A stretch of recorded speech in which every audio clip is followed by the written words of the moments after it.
नमस्कार दोस्तों, आप सभी का live apex academy YouTube channel पर हार्दिक स्वागत करता हूं। थंबनेल आपने सभी ने देख लिया होगा और समस्या भी यही है कि कट ऑफ की वीडियो अब से पहले आ जानी चाहिए थी, लेकिन समझ नहीं आ रहा कि भाई कट ऑफ की वीडियो किसके आधार पर बनाई जाए।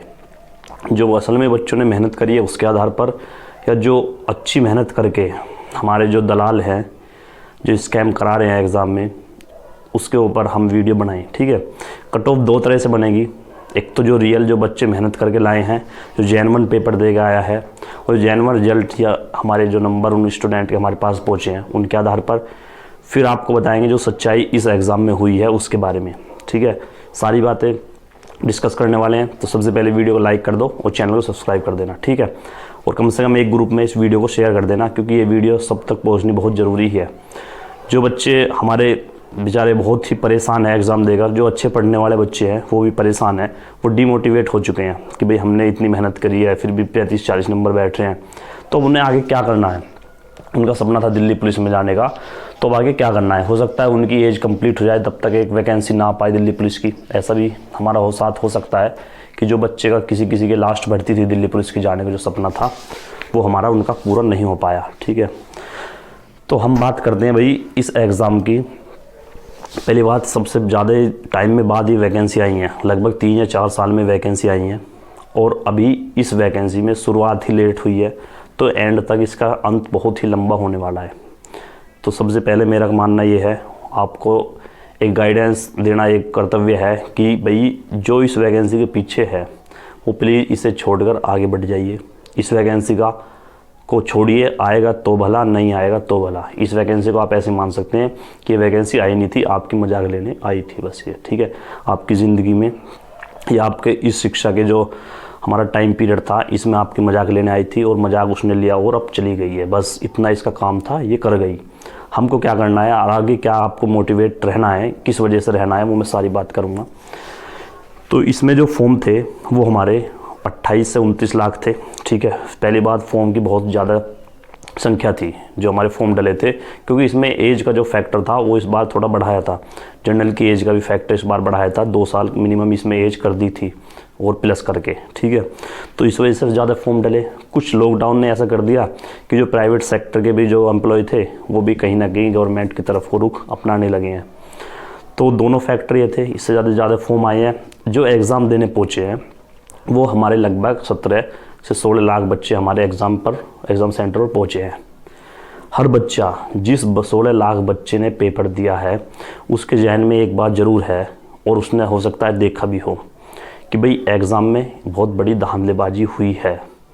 अब बहुत बड़ी क्यों बोल रहे हैं हम? बहुत बड़ी इसलिए बोल रहे हैं कि भाई 5800 कुछ वैकेंसी थी, मान लिया 6000 वैकेंसी थी, उसमें आपके पास ना आते हुए 1000 से 2000 बच्चे ऐसे पहुंच चुके हैं जिन्होंने अपना आईडी और पासवर्ड भी बता दिया है, जिनके 90+ मार्क्स है। क्योंकि अगर आप अपने ऊपर लेकर देखना इस बात को, अगर आप एक दलाल के चक्कर में हैं तो दलाल भी सबसे पहले क्या आपको आदेश देगा कि भाई किसी को ये बात लीक मत कर देना। सही है ना, वो लीक ना कर देना, तो बच्चे का कर्तव्य है कि वो लीक ना करे। हम भी एक अपने आप तरफ से एक प्लस पॉइंट ये रखेंगे कि जो उसकी बात दलाल की उसको मानना है, और हमें ये नहीं बताना कि हमारे साथ या हमने एक सेटिंगबाजी से पेपर दिया है। हर बच्चे की बात दिमाग में रहती है, जो सेटिंग करता है वो नहीं चाहता कि बताए कि मेरी सेटिंग हुई है, वो चाहता है कि सबको पता लगे अपनी मेहनत से हुआ है। और इसी में भी ना बताते हुए 2000 का आंकड़ा हमारे पास पहुँच चुका है, तो बताइए धांधलेबाजी किस स्तर पर हुई है। 5800 वैकेंसी, जिसमें 2000 ना बताने वाले में से भी 2000 बाहर आ चुके हैं। 2000 लगभग बच्चे ऐसे हैं जिनके 90+ मार्क्स हैं, और 6000 वैकेंसी है। उन 6000 पे डायरेक्ट इफेक्ट करेगा वो? हाँ भाई, डायरेक्ट इफेक्ट करेगा वो। कट ऑफ बेशक जैसे यूट्यूबर्स बता रहे हैं 70,000 पे लगेगी, 70,000 बच्चों पे कट ऑफ लगेगी। हाँ लगेगी 70,000 पे, लेकिन भाई फाइनल सिलेक्शन तो 6000 बच्चों का होना है ना। और फाइनल सिलेक्शन का मतलब ये है कि जो बच्चा पेपर में 15 से 10 से 12 लाख रुपए फूंक रहा है या दे रहा है, उसका फिजिकल कमज़ोर पक्ष नहीं हो सकता भाई। वो फिजिकल में 100% अपना योगदान देगा और पूरा ही देगा, और उसे विश्वास है, तभी वो एग्ज़ाम की अपनी तैयारी नहीं करके वो दलाल के चक्कर में पड़ता है। जो पेपर में मजबूत होता है वो फिजिकल के चक्कर में लगता है कि भाई कहीं ना कहीं से सेटिंग हो जाए, या जिसको पता है वो अपनी मेहनत फिजिकल में ही करता है, रिटन में नहीं करता। रिटन में दलाल पकड़ के और सारा काम कर देता है। ठीक है, उसके बाद जब हमारे पास मान लिया 2,000 बच्चे हैं, बस 2,000 बच्चे ऐसे हैं जिनके सेटिंग हुई है, भाई एक बच्चा उनमें से फिजिकल में आउट नहीं हो सकता। या तो उनकी सेटिंग होगी, जब बंदा 15 या 14 लाख रुपए खर्च कर रहा है तो फाइनल सिलेक्शन तक की प्रक्रिया उन्हें पता है, ठीक है। उन्हें सिर्फ इतना नहीं पता कि पेपर क्लियर कर लिया तो हम भर्ती हो गए, नहीं, उन्हें पता है रिटन भी होना है और उसके बाद फिजिकल भी होना है, उसके बाद डॉक्टर भी होनी है। तो सारी सेटिंग या तो कर चुका है या उन्हें इतना विश्वास है अपने ऊपर कि फिजिकल उनका 100% कंप्लीट है। तो भाई जो सिलेक्शन में पहुंचेगा ना, वो बच्चे वही पहुंचेंगे, अब भी ध्यान रख लीजिए, जिनके नंबर 90+ या 85-80+ हैं, जिन्होंने धांधलेबाजी में हिस्सा लिया है, वो फाइनल सिलेक्शन में वही पहुंचेंगे। मान लीजिए 70,000 की कट ऑफ है, 70,000 पे कट ऑफ लगी, मान लिया 60 नंबर या 50 नंबर ही लगी, लेकिन जो फाइनल कट ऑफ लगेगी ना 6,000 बंदों की, वो फिर वहीं जाने वाली है जहां धांधलेबाजी स्तर कंप्लीट हुआ था। मान लिया जो पहली कट ऑफ लगने वाली है वो हमने मान लिया 55-50 नंबर पर भी लग सकती है, अगर आंकड़ा ये थोड़ा ही रहा 2 या 3,000 बच्चों का, क्योंकि 70,000 बच्चे लेने हैं। उन्हें मान लिया 10,000 बच्चे भी थे जिनका गड़बड़ी थी, या 5,000 भी थे, तभी 65,000 बच्चे मेहनत वाले जाने हैं, फिजिकल तक पहुँचने हैं। लेकिन भाई जो फाइनल सिलेक्शन 6,000 का होना है ना, उसमें वही बंदा पहुँचेगा, जिसकी सेटिंग एग्ज़ाम में थी, ठीक है।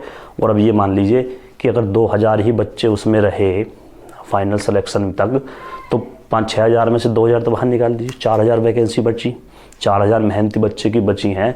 इसकी 100% गारंटी नहीं है कि 4,000 बच्चे ही उसमें जो JN1 जो एग्ज़ाम दिया वही होंगे, नहीं, वो आंकड़ा 2,000 से ज़्यादा भी हो सकता है, वो 3,000 भी हो सकता है, 5 भी हो, 6 भी कूद सकता है, ठीक है ना। तो इस स्तर पर धांधलेबाजी हुई है, क्योंकि आपने एग्ज़ाम दिया होगा हर लैब की बता रहा हूँ मैं, NCR दिल्ली की भी लैब में धांधलेबाजी हुई है, जहाँ एग्ज़ाम बच्चों ने दिए हैं हर लैब में, एक दिन में 100 बच्चे एक लैब करा रही है। तो अब स्तर जान सकते हैं ना, लैब असिस्टेंट तक के बंदे वहाँ खड़े होकर एग्ज़ाम करा रहे हैं, तो अब धांधलेबाजी का स्तर आप सोच सकते हैं। आप बोलते हो कि धांधलेबाजी किस एग्ज़ाम में नहीं चलती, हाँ भाई नहीं चलती है एग्ज़ाम, और उनमें चल जाते जिनमें 50-60 हज़ार वैकेंसी हो। मान लीजिए 10,000 बच्चे को ज़्यादा से ज़्यादा वो करा सकते हैं, इसमें जो कम से कम कितने कराएंगे, वो 2,000 कब करा दिया, तब भी कितनी वैकेंसी बची भाई मेहनत की बच्चे के लिए, कुछ नहीं बचा। जैसे यूपी पुलिस में निकलती हैं वैकेंसी 45-50 हज़ार वैकेंसी निकलती हैं, मैं उसको JN1 भर्ती मानता हूँ, क्योंकि मैंने भी जैसे एग्ज़ाम दिए हैं या आपने भी दिया होगा, उसमें आपने देखा होगा आपको कहीं भी ऐसी कोई चोर या दलाल नहीं मिला जिसने सेटिंग की उससे हुआ हो, ना कोई ऐसी सूचना फैलती है। सूचना जब भी फैलती है जब कोई ना कोई कमी होती है, झूठी सूचना ज़्यादा दिन नहीं चलती, और जब प्रूफ ही या प्रमाण मिल जाए तो उसकी फिर सूचना क्या है, वो तो एक FIR के रूप में दर्ज हो सकती है। जब आपके पास ये पता लग जाए कि ये बंदे का नाम है, ये इसका हमारे पास एक क्वेश्चन पेपर है और ये आंसर है और ये इसका रिजल्ट है, तो उससे बड़ा और क्या आपको चाहिए प्रूफ? क्या कोर्ट में पेश करने के लिए काफ़ी नहीं है? बहुत है, लेकिन माने कौन? नियम ये कहते हैं कोर्ट के कि भाई भर्ती ऐसी ही चलती रहेगी, केस बाकायदा चलता रहेगा, दोनों चीज़ पैरेलल चलेंगी, केस भी और भर्ती भी। भर्ती पर कोई इफेक्ट नहीं पड़ेगा अगर कोई बंदा इस पर केस डालता है तो भाई केस से भी इसका फ़ायदा नहीं लग रहा, ट्विटर कैंपेनिंग करा लिया, उससे भी कोई अभी रिजल्ट नहीं आया सामने, तो इस भर्ती को साइड रख देना।